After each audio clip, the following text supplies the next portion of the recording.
Hello and welcome to another Talking Shop with Covering Climate Now. I'm Mark Hertzgaard. I'm the Executive Director of Covering Climate Now and also the Environment Correspondent for The Nation magazine. The topic of today's Talking Shop, how to do climate solutions reporting. It's a topic a lot of you have asked about, and so we're delivering it here today from Covering Climate Now.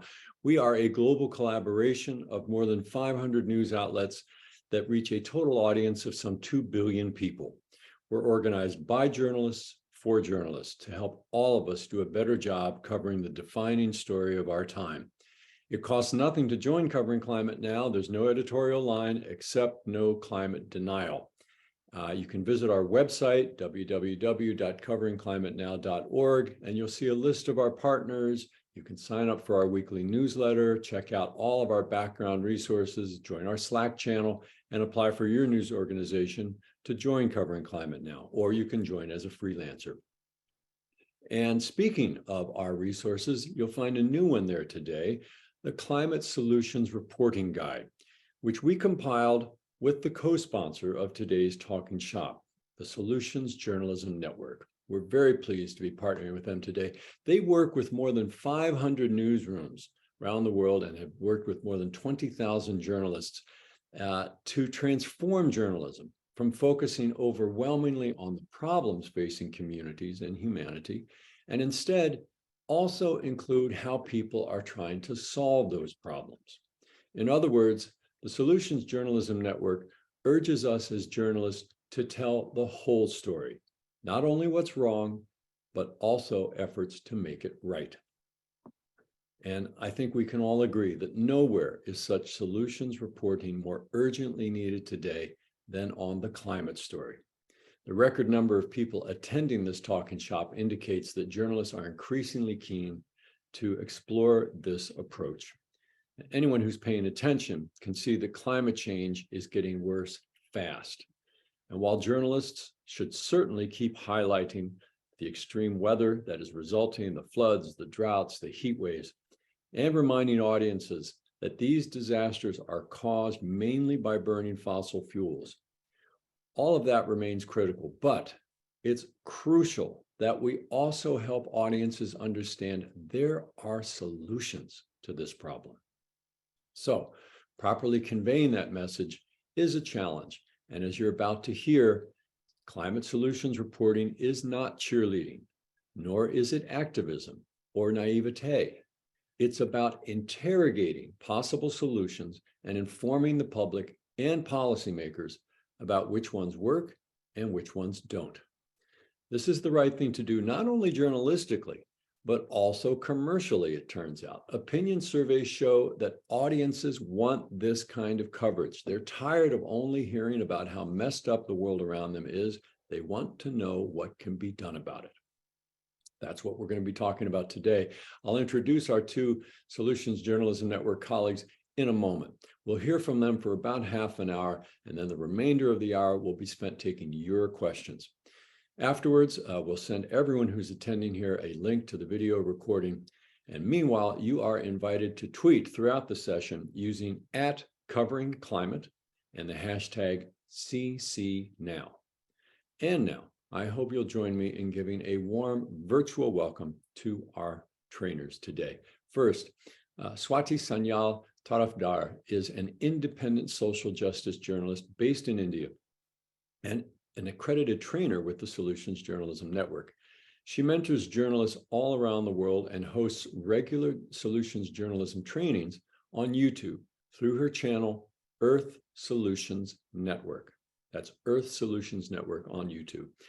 And joining her is Farah Warner. She's the climate director at Solutions Journalism Network. She's an award-winning journalist and digital media expert who has held top executive roles at the Wall Street Journal, AOL Incorporated, and Newsweek, and the Daily Beast. And she is our esteemed partner here at Covering Climate Now.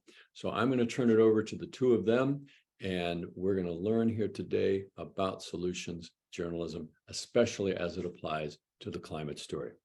Farah and Swati, take it away. Thank you so much, Mark. And I am going to share my screen now with everyone. So just give me a second, and then we'll get started. All right, Swati, I'm going to turn it over to you to get us started. Thank you so much, Farah. Thank you so much, Mark. Greetings, everyone, wherever you are tuning in from and whenever you are watching us live or the recording. Big thank you for coming. And once again, thank you, Farah, Mark, and the behind the scenes team for doing this. I'm so delighted to be here. So, solutions journalism has made a huge mark around the world. We all know that now. Its efficiency and relevance in terms of audience engagement and revenue generation is already well recorded. We can share a few links if you wish to know more about these. When it comes to reporting on climate, we find that it's a remarkable way to communicate climate coverage through solutions journalism. For which, for the most part, our audiences kind of complain that climate coverage is depressing, anxiety inducing. With solutions journalism, SOJO, as we love to call it sometimes, climate coverage gives a direction, a sense of purpose, and impetus to act. But what is solutions journalism?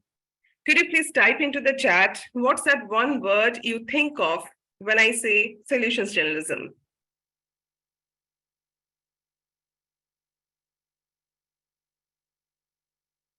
As you type, I'll quickly go through the agenda for this session today.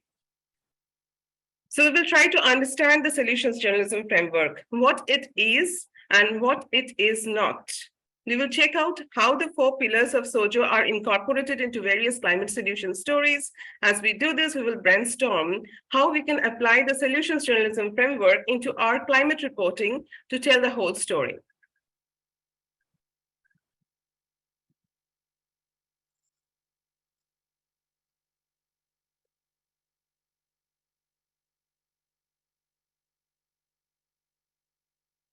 So I see interesting words and phrases appearing in the chat box. Thank you so much.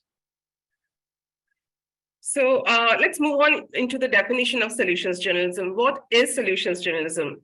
We define it as rigorous evidence-based reporting on responses to social problems. By solutions here, we refer to how people, communities, organizations respond to a particular problem. They do something to cope. That might work very well or not, or okay, whatever be the situation, in solutions journalism, we cover all of it meticulously, thoroughly examining the impact, the evidence of the evidence of the impact that we gather through our reporting. If the solution is not entirely working, we try to say why it is not working or where is it failing or how that might work. We strive to tell the complete story. So, Farah, could you please take us through the 4 pillars of solutions journalism? Great. Thank you so much, Swati, for that introduction. And yes, there are some interesting words coming up. I see deep dive, I see unclear, I see hopeful, I see optimistic. So keep those words coming because they help us better understand where you are in your understanding of solutions journalism. So at solutions journalism, we work within a 4 pillars framework. Those 4 pillars are: what is the response? What is the evidence of the response working? What are the insights that you can express to your audience and your community through the work that you produce so others may learn from your writing and your reporting? And what are, importantly, the limitations? I always say that limitations are at the heart of solutions journalism reporting. They help guard against greenwashing. They help us guard against thinking about something as a silver bullet. And they really show people what isn't working and what might be possible. And when you link insights and limitations together, it becomes very clear someone might be reading your story and they go, I can solve for that limitation. I know how to figure something out. And so by bringing limitations always into your reporting, that becomes really important. I'm going to take us a little bit deeper into each of these. So we really want to focus on the response to the problem and, importantly, how did it happen? We like to call them the how done it. And in this, I also want to bring an equity and justice lens to everything that we talk about today. When you're thinking about the responses that you want to cover, are you looking at responses that are most important to the communities that you cover? And are they most important to the communities most affected by the climate crisis? We do know that the people who live on the front lines of the climate crisis are often people who are in communities of color, who are marginalized communities, and who often are not heard of and, and talked about and reported on in the climate crisis. So thinking about your response to the problem, also always keep an equity and justice lens around that. The next important step is providing evidence of impact and looking at the effectiveness. We are not about intentions and promises. We've had enough of good intentions and broken promises in the climate crisis. So what we are looking for in every work that is produced on solutions journalism is evidence of effectiveness. And again, through a social justice and an equity lens, think about the evidence of impact that is most important for that community that you're writing about or that you're producing work on. We love to see qualitative and quantitative evidence. And importantly, I like to say, don't always think about it having to come from the suits, the people who wear the right clothes, the people who speak your language. You always want to make sure that you are looking for evidence of impact from those who are the most affected by the response that you're writing on. So go deep, dig deep.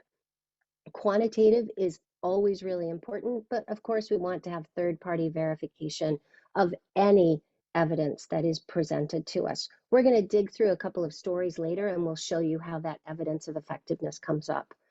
We always want to produce insights. Insights are important because they help others respond. Insights are when you step back from the story and you say, what have I learned here? And what is most important for my audience and my community to learn?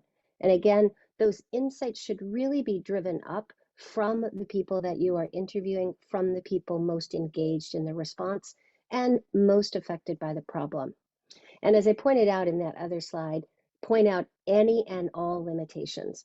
I know that we sometimes have editors and writers who say to us, or editors and producers, videographers, photographers will say, but if I point out the limitations, doesn't that mean I'm taking away from the solution? Doesn't it mean that I'm sort of diminishing the solution? Absolutely not. We need to know what the limitations are so that potentially there are others out there who can say, I know how to deal with that limitation. I know how to overcome it. And importantly, failure is okay. Some of my favorite stories that come out of solutions reporting are what we call instructive failure stories. A solution may work in a very limited way, but it may also fail. But we can also learn from failure.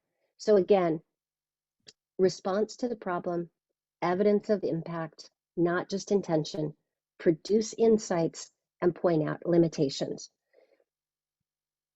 Now, Swati, I'm going to turn it over to you for what solutions journalism isn't, because we always like to do this. So I'll let you take it away. Thank you, Farah. That was fantastic. So we saw words such as action, positive, coming up in the chat when we asked about like what is that one word to define solutions journalism, and this is so much better than what we had like a year or two ago. And now that Farah has showed you how deep solutions journalism runs, let me set the record straight about what it is not. It is definitely not fluff. It is not a feel-good story. Solutions journalism might make you feel inspired and hopeful after reading a well-written story, and that is a byproduct. A solution story is not based on a theory or a recommendation that a researcher writes at the end of the published paper, or something that a politician or bureaucrat suggests people can do to overcome something. We have plenty of such examples in India these days. It is not wishful thinking or a light bulb moment. The solution has to be in practice. And that is what makes it different from a press release copy. The solution has to be in practice, implemented on ground for some time, so that we can gauge how effective it is to solve that particular problem. We need to be able to measure the impact of the solution in qualitative or quantitative terms, as Farah explained. We might need to produce hard data to showcase hard data if we can find of that solution, or sound bites from people who are benefiting from that solution. So not just the person or the company or the organization who is devising and offering the solution, but people who are benefiting from it. So, and these impact actually shows us whether the solution is working, it's very effective, not at all effective, or it's somewhere in the middle. So it's necessary for a solution or response to be in practice for it to be covered as a solutions journalism story. And it is okay if that period is a piloting period for a project. And the solution has to be replicable. That's the other thing. It's not a silver bullet or and one-off event that somebody just does for one time, an old man donating their uh, pension money for some cause. These are nice to know stories, but these are not solution stories. These do make you feel better, but this is not a system that can be replicated through in a different community or in a geographical area. So in solutions journalism, the solution is the hero. And we do not do hero worshipping in the sense that we do not hype or highlight the character. The characters are important for the storytelling, but we do not make focus on them for the story. We focus on the system, on the solution, on the process that is working to elevate the problem. So and when we put the solution in the center, make it the hero and look at it, examine it from all angles and cover all the good, bad, and ugly parts objectively, we get a good solution story. We will return to the 4 pillars once more here, because adhering to these 4 pillars actually equip us, empower us journalists to not get into the activism mode or favoring a friend in the communications department mode. These 4 pillars produce all the checks and boundaries that we need to stay objective and on the whole story path. So that's mostly it. We have to focus, we have to constantly understand that even when we are reading a story, a solution story, or when we are working on our own solution story, are we having these 4 pillars in place? If we have these 4 pillars in place in whatever shape or form, it more or less ensures that we are telling the complete story. So over to you, Farah, for the how to apply solutions journalism into climate coverage. Thank you so much, Swati. Yeah, I wanted to reiterate one thing around sort of hero worship, and to also say that that doesn't mean that those stories where you are centering a specific person or what they do isn't good journalism. It's just not solutions journalism. So you make choices as journalists in what you want to cover and how you want to focus. But for us, it really is always centering the response and how it did it. And the characters, the people who are implementing it, obviously are crucial to great storytelling. But the response should always be at the center. So I'm going to dive into how you can apply solutions journalism in climate coverage. As Mark already said, we have this fabulous new solutions reporting guide, which is a collaboration between our 2 organizations. This has been a year in the making, I think, and just a huge shout out to both teams on each side of our organizations for making this happen. What's great about it is it thinks about climate solutions coverage across every beat. So instead of thinking about climate solutions or any climate reporting as being something that's done by that other person in your bureau or that other person in your newsroom, this is also centering climate within the work that you do. So it's broken down into 5 specific areas: politics and government, economics and business, technologies and practices, which is often where we think about climate solutions, whether it's EVs or solar, et cetera. But we're also really interested in responses within civil society and, importantly, also responses within culture. I was listening to a podcast a few days ago about the use of music to help people in dealing with climate anxiety and climate fatigue. So really think about this across every single beat. So that's a great opportunity for you guys to dive into that. But we like to think about climate solution stories around 3 specific categories and potentially beyond. Somebody out there right now in this group might say, there's another category. So that's what that plus is for, because I like to think that the coverage of climate is not stagnant. It is constantly changing. The science is constantly evolving, and we as journalists need to stay on top of that. So the areas that we focus on with climate solutions in journalism is mitigation. We're really looking at what are the solutions that decrease the amount of global warming. So the reduction, importantly, of fossil fuels. We can keep telling people that we need to stop burning fossil fuels, but we need to give them ideas on how to do that and how to do it effectively, or we will just keep doing it. Adaptation.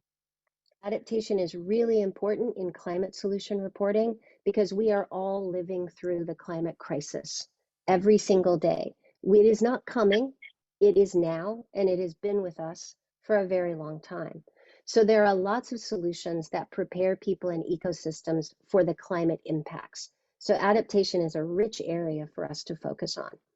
And then finally, resilience. So these are stories that are solutions that help people respond to the climate impacts, not just prepare them for them, but actually respond. And I want to make a point about resilience because a very good friend of mine said to me one day, she's like, some people just have to be resilient because they've been forced into that place. And so one thing I'd like us to remember in all of these stories, again, is to come at this through an equity and environmental justice focus. When we're thinking about telling stories, particularly around resilience and adaptation, we need to be honest and respectful about why this certain community had to adapt, had to become resilient. So those are things to really keep in mind so that we aren't being extractive and transactional in our coverage of climate, because you can still be that and do climate solutions reporting. So we want to make sure that we're holistically looking at people through their strengths and not just through their deficits. So now we're going to take an opportunity to dig through two stories with you. Normally we do this in breakout sessions, but I think we have hundreds of people on this call. So Swati and I are going to do this and take you through the stories. I know that the Covering Climate Now team is going to drop these links into the chat for you. So Swati, I'm going to turn it over to you to talk about the story from Liberia. Yes, thank you so much, Farah. So here we have picked two short, simple stories from the Climate Solutions Reporting Guide to demonstrate how to incorporate these 4 pillars into our climate coverage. And I like to mention here again what Farah said a little earlier, that these stories, there are wonderful stories, there are stronger reporting out there. We have picked the stories with the little flaws deliberately to show how SOJO stories can have all those pillars and can still be improved upon. So these stories are significant in their own rights. They give us a glimpse of the climate solutions that are coming up from various regions of the world. So I'll just get straight into the Liberia story. Liberia, you might be knowing, is a small country in West Africa where electricity is not available 24/7, and households and commercial units depend on charcoal made from wood for fuel.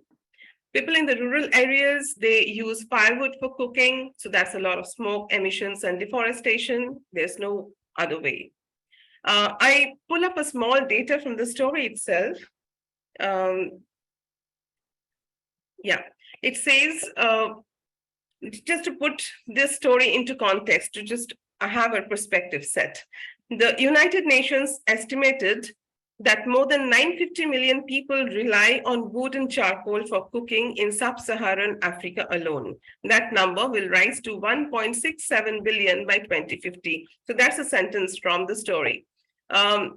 I'll definitely suggest you to go read the story after the session is over and probably go through the points that we are making so that you can make your own analysis and see how strong the pillars are, if you can actually do it for, identify the pillars for yourself. So what is the solution? The first pillar. And what is the solution? One entrepreneur, one company has found a way to swap the wood-based charcoal briquettes with briquettes made from coconut shells and agricultural waste. The article describes how they collect agricultural waste, carbonize it, grind it into a fine powder, and make briquettes out of that. Does this solution help? The article says that the company produces tons of charcoal briquettes annually and claim that these briquettes molded twice as long as wood charcoal produce less emission, thereby saving money for the users. It's helping recycle waste and prevent deforestation. So there goes your impact. And the article attempts to provide evidence by pointing at some data source from the Food and Agricultural Organization in the Philippines that says a ton of these briquettes was equivalent to conserving up to 88 trees.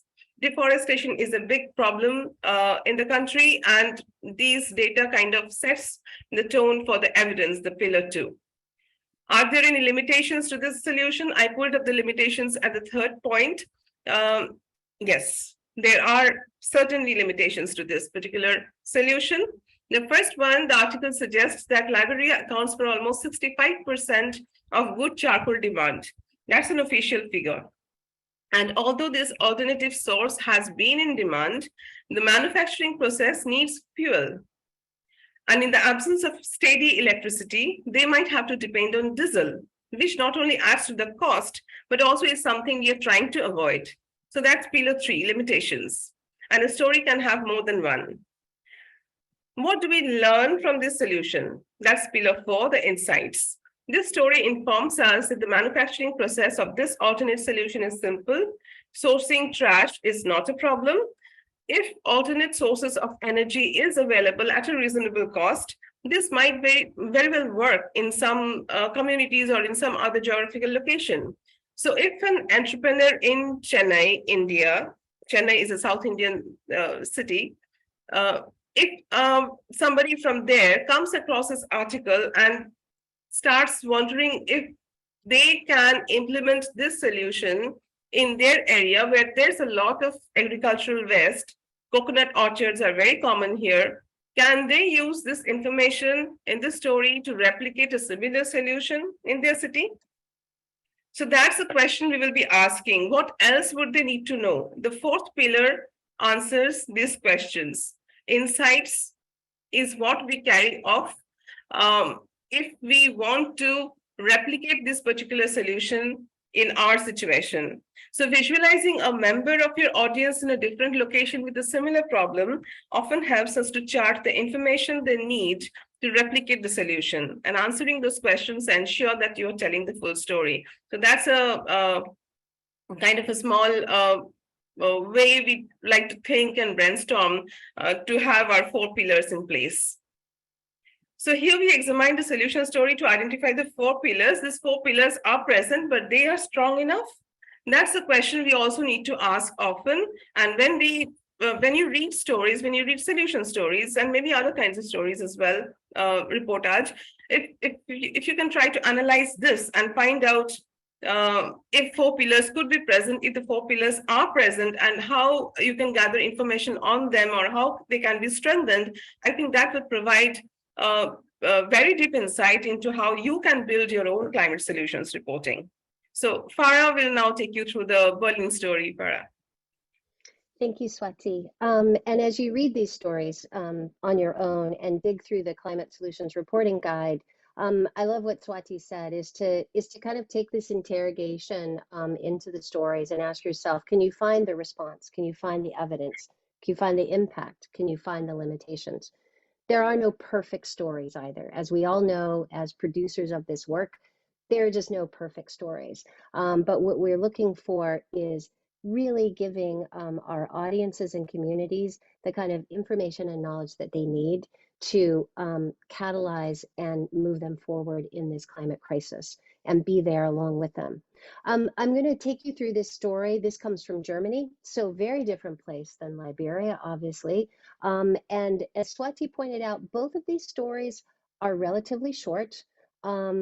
They're done not as big projects, not as big investigations, solutions investigations, but in fact are probably done on somebody's beat and not taking up a lot of time.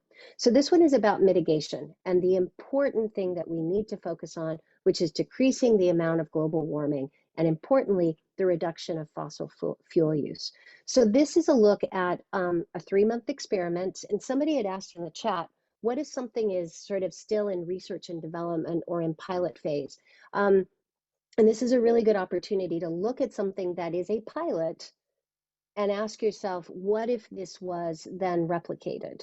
And so we want to make sure pilots are okay, but they always need to show evidence of effectiveness, and they really need to be focused on the limitations. But you can always pull in the insight, which is to say, this is only a pilot. So in this story, the lead was Germany's 3-month experiment with tickets that only cost £9, unlimited travel across all regional train networks, trams, and buses, saved about 1.8 million tons of carbon dioxide emissions. It has been claimed. And I really like this parenthetical phrase right at the end.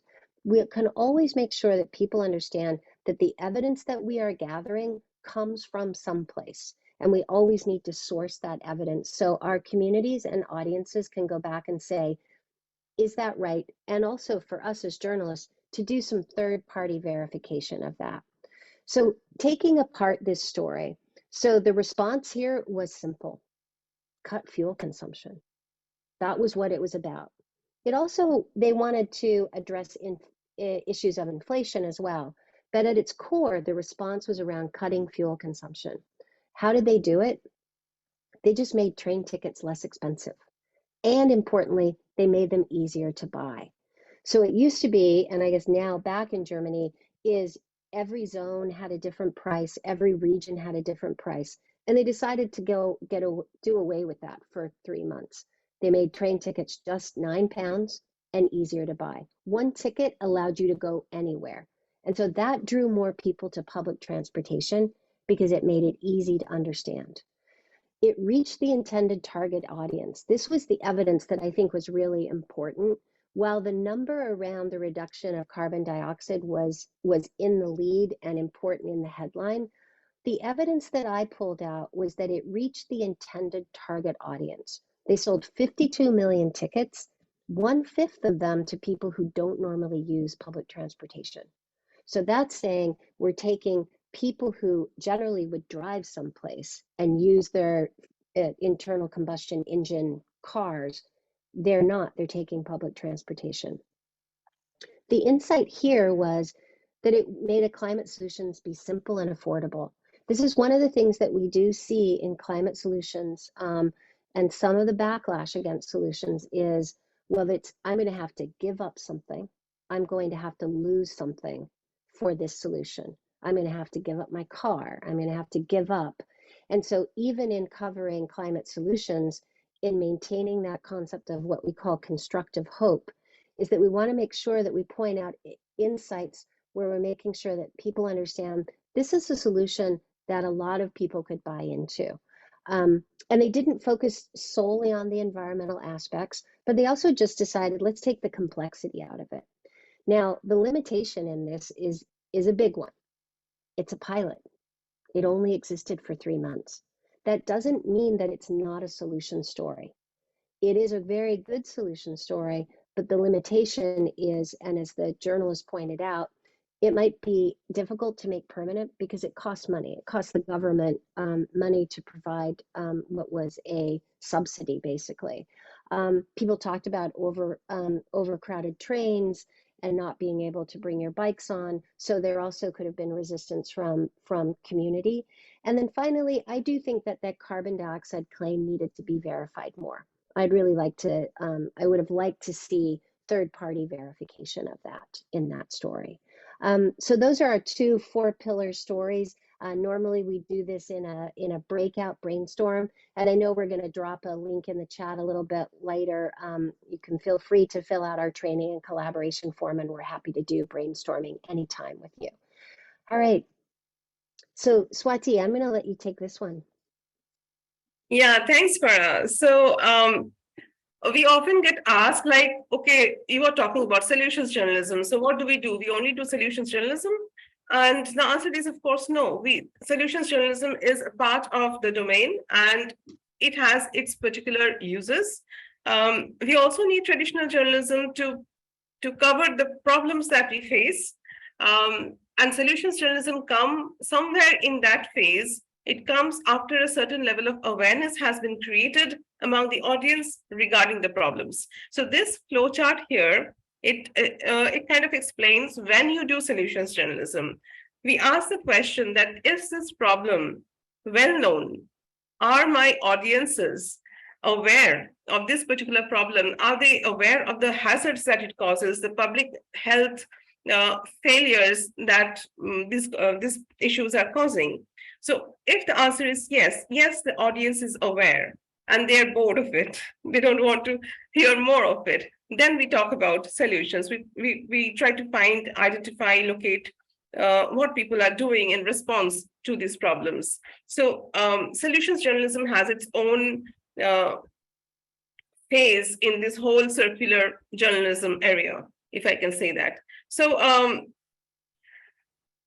for example, if we are trying to write a story on lead poisoning, or say construction and demolition waste, which is becoming a huge problem in countries like India, and we are not exactly aware of it. It's a hazard. We don't like it, but we don't know what to do about it, or that causes health problems is not something hanging very, kind of visibly in our consciousness. So when this kind of issues come up, we have to find out if we have spoken enough about what it is and how it is harming us.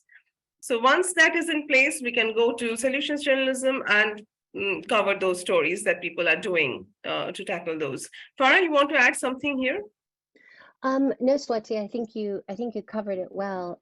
We talk about the whole story at SJN always, because we don't want journalists to say, oh, I should just do solutions journalism all the time. No, you do solutions journalism as a part of your coverage.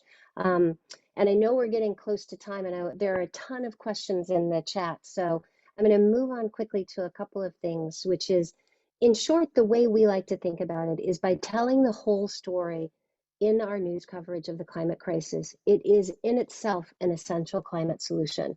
As Catherine Hayhoe, who's one of my favorite climate scientists, says, one of the most important things that you can do to deal with the climate crisis is to talk about it. And we are the conduit in the media in talking about it. I know that there were a couple of questions in the chat around the words that I used around extractive and transactional. So this is the way I think about how we transform journalism, and particularly transform climate solutions, the way that we cover climate. Is I'd like us to move from being so problem focused to being solutions based. Not that every story that you do will be solutions story, but a writer that I've worked with a number of times, she said she has a solutions widget in her brain. So every story that she goes into, she thinks, there might be a solution story that I'm coming back to. We need to move from deficit frames in which we are consistently looking at the deficits or victimizing the people who are affected by the climate crisis, to really dive deep into strengths-based narratives and ground ourselves in what the community needs and wants from us. There was a question in the chat around what are the communities that we need to most focus on? That is up to each and every one of you to determine. Your audiences are different, your communities are different. Get out and talk to them, spend time with them. Instead of trying to come up with stories just out of thin air or the press releases that you get across your email, get out and talk to the community. What do they want you to cover? Where do they want you to spend time? What are the solutions that are important to them? And what are the problems that they're engaged with? And this goes to my fourth point, is we need to move as a media industry from disconnection from our community to journalism that connects with and catalyzes communities. And I know that isn't always easy. We have a lot to do every single day. And as we begin to end, I'd like to leave, and before I turn it back over to Mark, I know this is something that I deal with on a daily basis as I'm coaching people, is I know that we're all facing this same climate crisis together.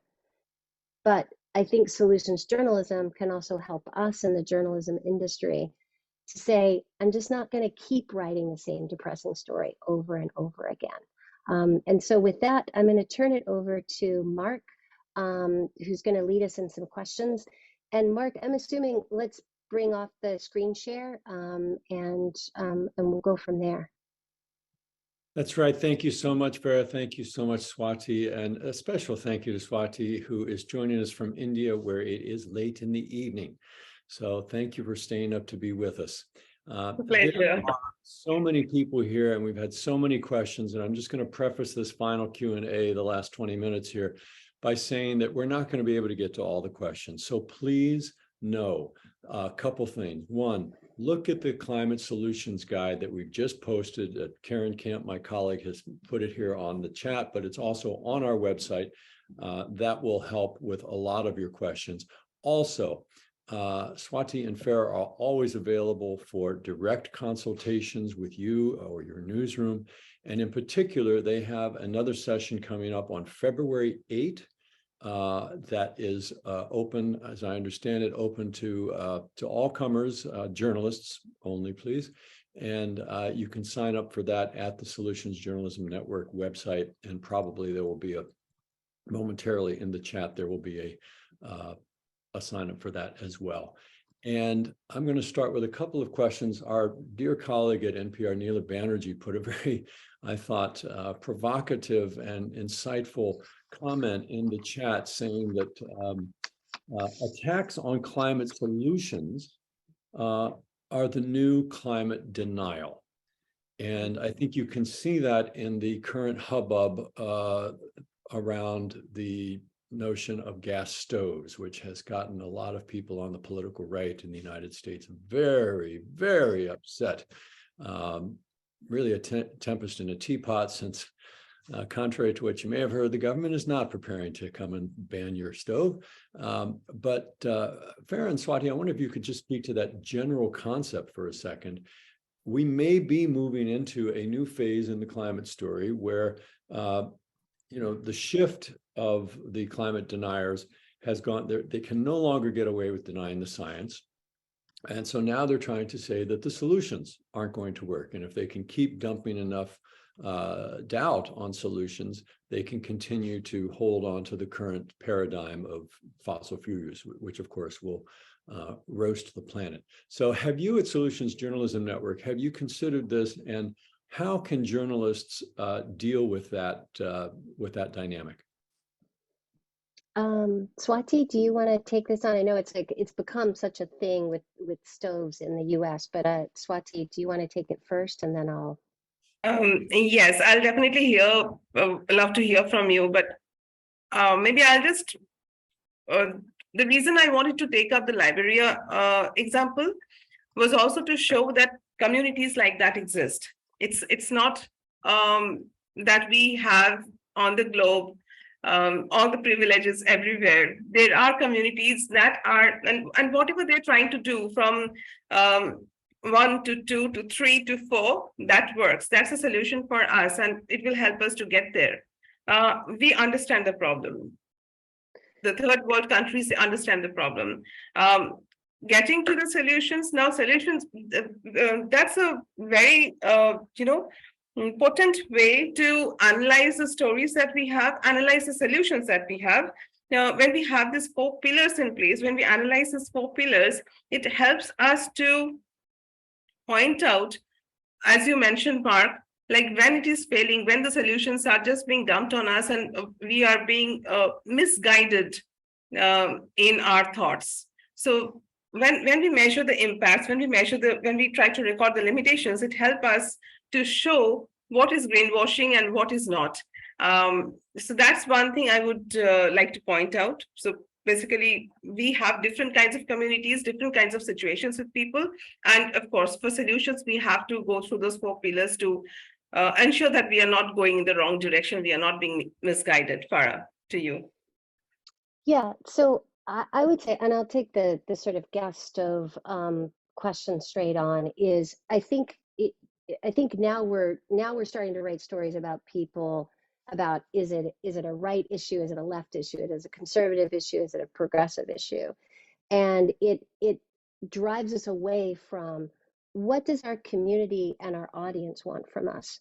And when I'm thinking about stories around climate solutions, those are the people that I keep in mind. politicians, the whole swirl around that, it's easy for us to get dragged away and put into a place where now we're covering the argument as opposed to covering the solution. And I think it's important to keep coming back to that. But I would absolutely say this is a way for climate deniers, and there are many words that we use around climate denial that want to divert our attention as journalists. And we have to be very clear in not allowing our attention to be diverted. I think, the number of stories that I've written, that I've read about sort of the gas stoves, as a person who has a gas stove, I now understand the problem and I understand what the solution is.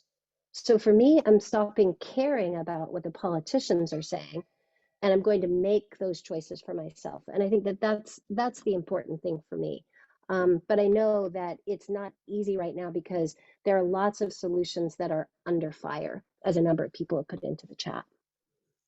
Thanks, Farah. I'd like to now switch to a question from our colleague, Marie Kusik of the PBS NewsHour, picking up on a theme that is here in the thread that has got a number of people talking about it.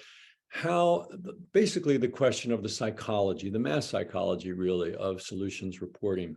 And the question, I'm going to paraphrase what a number of people have said, including Marie, that how much has the Solutions Journalism Network worked with social scientists to talk about speaking about climate solutions in a way that the public can hear, not just the sort of the doom and gloom aspect of it, which people have talked about, but also just the sheer amount of information that is coming at people all the time, making sure that our messages pierce that static, I guess, is the question.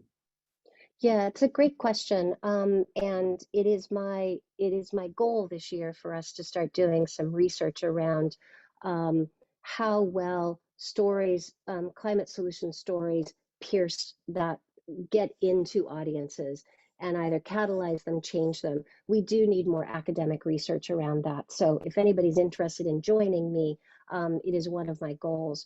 But from Solutions Journalism Network, outside of, like, framed within climate solutions, we have had research done that shows, and I'm happy to send the links along later, working with Smith Geiger, particularly in television, commercial television. We asked audiences to view stories. And what we found was that people believed the solution stories far more and trusted in the solution stories far more than they did the problem-focused stories.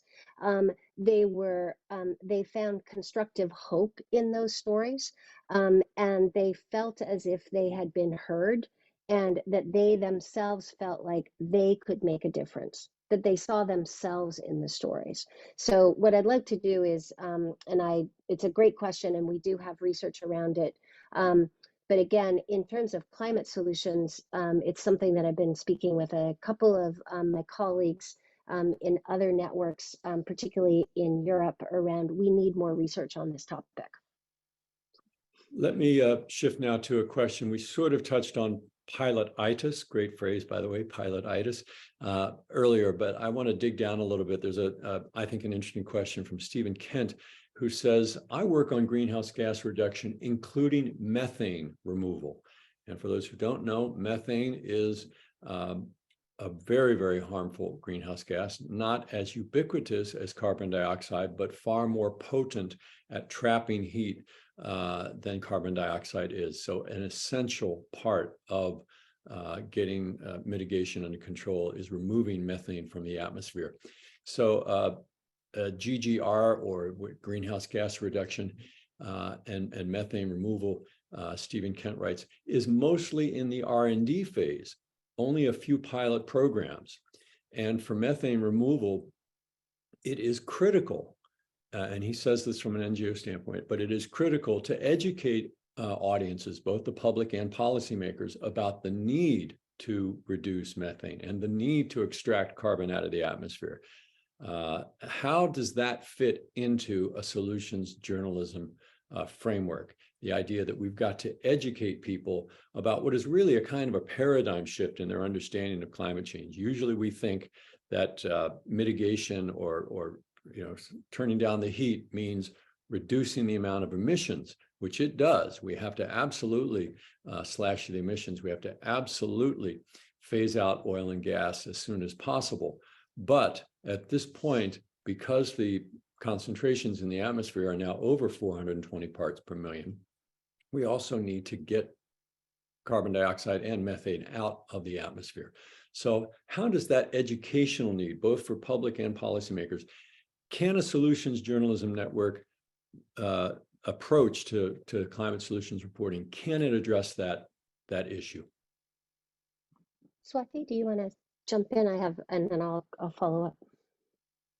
Yeah, sure. So I was just thinking about a story published by one of the teams that I work with, a small newsroom in Europe. So they were trying to cover, I'll take another example. They were trying to cover lab meat and how it can be solutions for methane, reducing methane in the atmosphere. That's one of the problems, of course.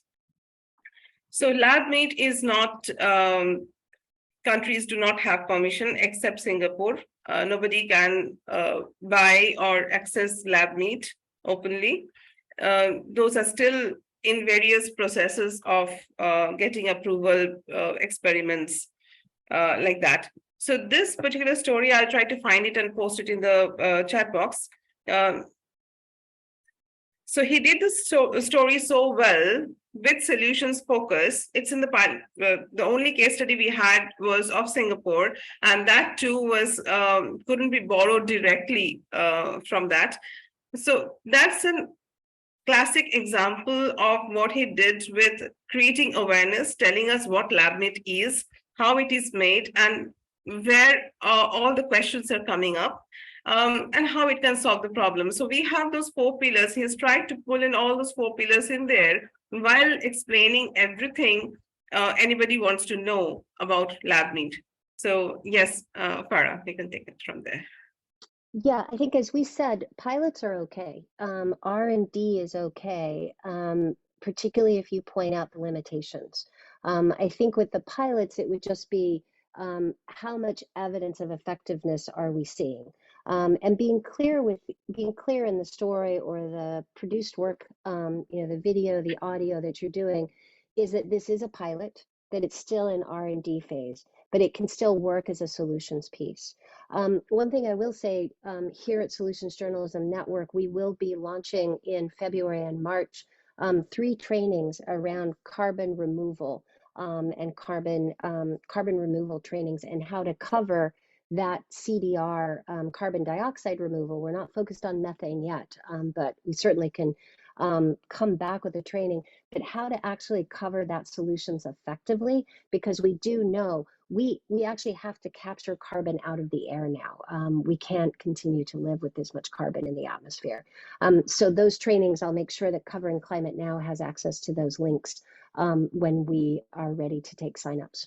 So thanks for the question. Thanks, Farah. I'm going to take the prerogative of the chair here and ask a question of my own that you'll know from our previous conversations that I feel like, and we put this in our solutions guide, that we need to remember that climate solutions are not just technologies. It's not just methane removal. It's not just EVs. It's not just gas stoves, but rather arguably the most important climate solution that we've really been lacking over the 30 years that this has been an issue has been the political will to do what's needed. We have had the technologies, folks. We've had 95% of the technologies we needed. And had we acted back 30 years ago when this was first on the global agenda, had governments acted, I should say, we wouldn't be in this situation today.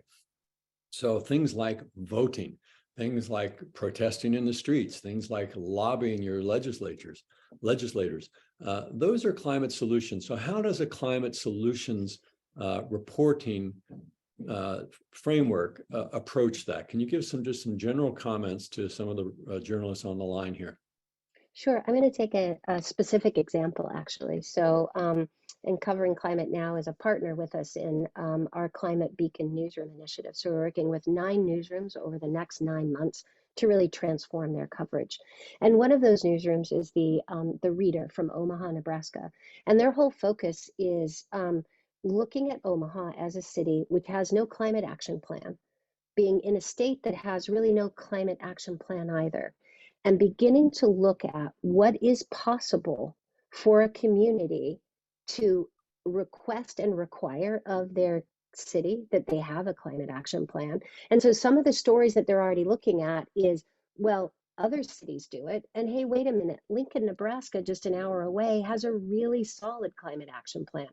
How did they get it started? How did they get it moved through? So one really good way of, I think, doing these political and politics and government stories is to do what we call comparative stories, which is to look at another community that is like yours and say, how did they do that? How did they effectively get climate legislation on the docket? How did they get it passed?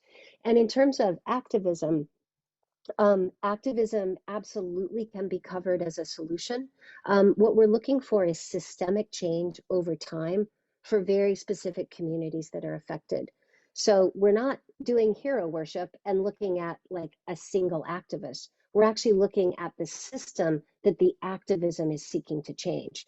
And I absolutely agree with you, Mark, and others who have asked these questions in the chat. Political will is the hardest thing that behavior change and political will. And there are solutions around that and things that we can be pushing on. And that's why I'm so happy that we have that as a section in our guide. But Swati, I'd love to hear from your perspective in India as well on this topic. Farah, I think in India, we have to do a lot more solutions journalism stories coverage to get to that level. But what we can say, what I can say, something I'm very inspired with from SGN, again, it is the Complicating the Narrative program that you have. The conversation there, the perspective there is so useful when we talk about, again, if we come to the political will and climate denying and everything that is going against the flow now. So that helps a lot to change the way we speak about things that that create some kind of a discord. So that's probably something we should explore. Okay, we are 2 minutes from ending here, and at Covering Climate Now, we make a point of always ending on time so that we respect your time and everyone's time involved. So I will just say as we close, thank you to both of our tremendous colleagues for a really eye-opening conversation today. I will remind everyone, please check out the Climate Solutions Guide that Covering Climate Now and the Solutions Journalism Network have put together. It's on our site. coveringclimatenow.org. I assume it's on their site as well. Don't miss the February 8th seminar that Solutions Journalism Network is putting on. Again, if you want a deeper dive into how to do climate solutions reporting, go to their session on February 8th. It is free, just like this one. And I would also urge you to look at the Covering Climate Now newsletter. It just went out this morning. That also is free. You can go to our website and sign up for that. And speaking of climate denial, that's our story today about how the Exxon news story is finally going mainstream. The rest of the media is finally picking up on what some of us have been talking about for more than 8 years now, including Neela Banerjee, by the way, who I referenced earlier in this call, who's now at NPR, but was part of that reporting team at Inside Climate News in 2015 that first broke the story that Exxon scientists knew a long time ago that they were going to burn the planet, and they went ahead and did it anyway. So that reminds us of some of the themes and responsibilities that we as journalists have to bring the truth to the public so that the public can in turn decide what it wants to do about it. So we thank all of you for being part of this. There will be a video recording sent to each one of you and hopefully a transcript as well. And in the meantime, we hope you'll stay in touch with us, with the Solutions Journalism Network, and we'll see you down the road. In the meantime, I'm Mark Hertzgaard for Covering Climate Now, wishing you all a very pleasant day.